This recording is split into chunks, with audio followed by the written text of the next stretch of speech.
Hello, this is Wendy. Welcome to your March 2018 Class to Go exclusive video. This video is not for publication. It's just for those that have purchased or pre-ordered our Class to Go for the month of March. Aren't these beautiful projects? So the two I'm going to be showing you today are the two at the top, the bunny card and the little acetate box. The box is actually intended to hold the cards, so we're going to hop right in here and get started. I've got a piece of Whisper White cardstock cut at 4 1/4 by 11 inches, and I'm folding it in half to make an A2 size card, and this will fold open at the top. Now this is how mine is cut, but for mailing purposes, yours is cut at 8 1/2 by 5 1/2, and yours will be a side folding card. I've got some Petal Passion Designer Series paper here, and it is cut at 4 by 5 1/4, and I'm just going to layer it down. Now your piece might have these little flowers, or it might be black with little vines. Due to the fact that Stampin' Up! Doesn't sell paper in huge packs, sometimes we have to use some alternate papers, but they still have the same feel. This is a piece of powder pink cardstock, and I'm just layering it down there in the center. And then the fun stamping starts.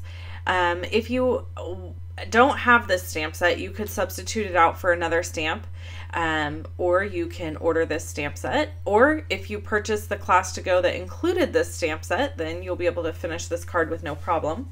I'm starting out with the base layer using Sahara Sand ink. And you can see there in the center, it didn't quite stamp all the way. And it really, on this project, it doesn't matter because we're going to have so many layers of ink here that just kind of blends in and you'll never notice it. Layer number 2 is going to go down, and it is Crumb Cake ink. And I'm stamping right over the top of the Sahara Sand, and you can look right over the top and line those up. And then last but not least, I have some soft suede ink, and that is going to go down to finish off my bunny and give him a really finished, sweet look. So I'm going to go ahead and layer that one and stamp it down. It takes a few seconds to line it up and make sure you're lined up well. And then, but look at this cute little image you get. So you can see now that that little bitty spot of white on his toe really doesn't matter. You don't even notice it. Nobody would know that I didn't get a fresh, good ink. However, if that bugs you and you would want a nice, clean inked layer at the bottom, I would suggest putting a paper piercing mat underneath. Now, I made a boo-boo here. I should have wrapped my ribbon around this layer, the black layer, first, and then layered it down. But I didn't do that. I forgot. So your piece of ribbon that is going to go inside here, on here, you should tuck in between the layers on the front. But because I forgot to do that, I'm having to actually adhere it to the inside of the card. And I'll just take a piece of Whisper White cardstock and cover that up on the inside. Like I'll do a big sheet of Whisper White cardstock on the inside, so you'll never see these little rough pieces here sticking out looking a mess. So that's that piece. Now we have to add our little cheater bow piece, and so I'm just going to wrap this around and tie it in a knot. And the great thing about this is you're going to get a nice bow every single time when you do this method. So I'm just going to tie that and then trim off the excess on each side. Super easy to do, and it works every time. Brilliant. All right, and then we have to do our sentiment, and you should have this little classic label punch. Now remember, you're making 2 of each of these, so 2 of each project. So you can see here I'm stamping the Happy Easter sentiment in powder pink ink on the Whisper White classic label. And then I'm just going to use a little bit of snail to prop this leaf piece up behind the Happy Easter. And then I'm going to take my mini Stampin' Dimensionals and add a few of them to the back of this label so that I can pop it up. And we will almost be done with this card. Now, your kits will also include envelopes, so you can stamp on your envelopes if you want to, or whatever your little heart desires. And then when we're done with this part here, we're going to go on to making the acetate. Now, a quick thing I wanted to just share with you is every month we are going to be featuring these classes to go, and they are a pre-order situation. So previously I would just put them on my blog and you could only get the card kits and you just purchase them there, one just done. But now we've decided, because we kept running out of the card kits, that it's better for us to do it this way. So here is my finished card, and now we are going to make the acetate box, which is really, really cute. It would hold probably all 6 of your cards. So you're going to get 2 of these.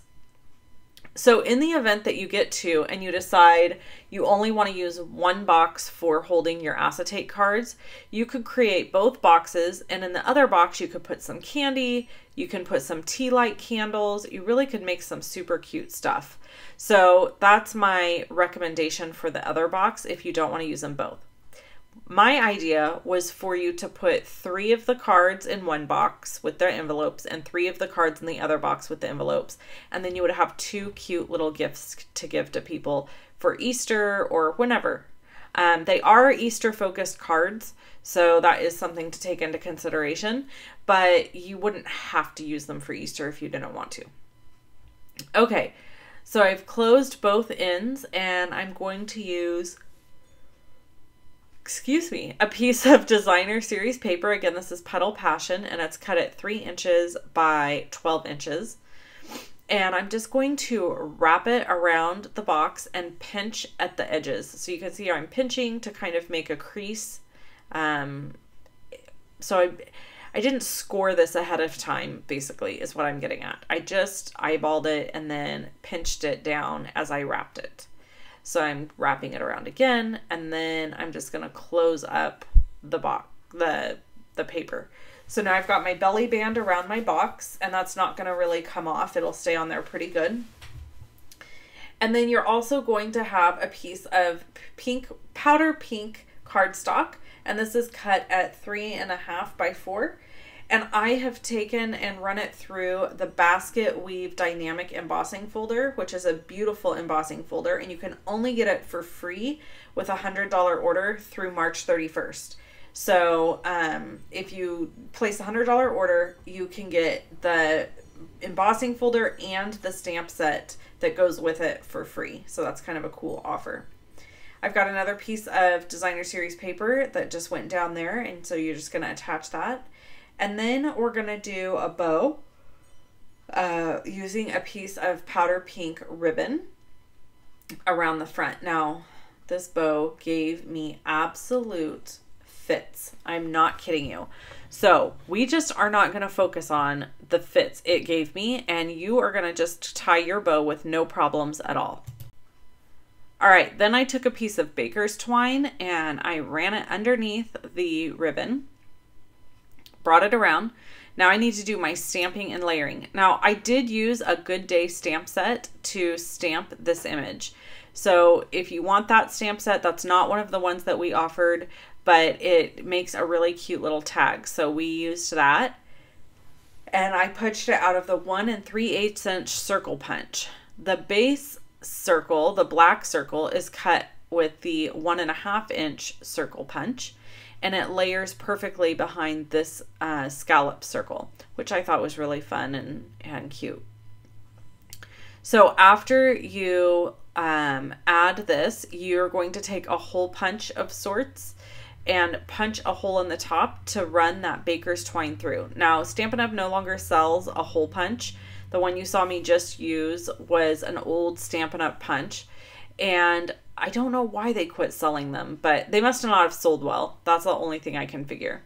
But you can get them at any craft store. In fact, I had two different sizes, and one of them broke recently. So I'm going to have to go to a craft store and purchase one, which I hate doing, or I might get it on Amazon.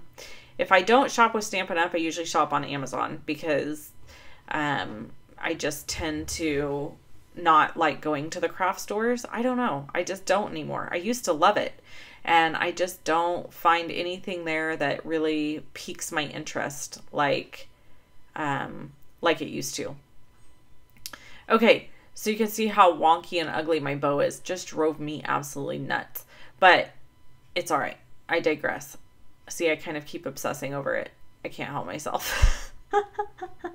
So that is the box. So you have 2 kits. It's so funny that I just cannot leave this alone. I am my mother. I am my mother's child. This is my mom. I'm not kidding you. Growing up, when she would tie a bow, this is what she would do. And it would drive me crazy that she would obsessively mess with a bow. See how annoyed I get? I'm like, ah! And then I just untie the whole thing and I try to do it again.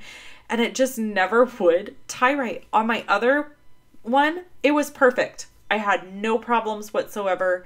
It tied perfectly and it looked beautiful. No problems. But this one, for whatever reason, I'm telling you, it's because I'm on camera. I hate tying bows on camera because they never come out correctly. It drives me bonkers. So anyway, that's it. Okay. So if you need any of the products that look at that. Look how perfect that bow is. Can I get an amen? It's beautiful and perfect. And I could not do the other one like that to save my life. So make sure you watch Tina's video to show you how to do the other 2 projects that we created. And I hope you enjoyed this video and all my silly shenanigans. And I hope that you check out a couple of my other videos and enjoy purchasing class to-goes in the future, because we will be making more of them.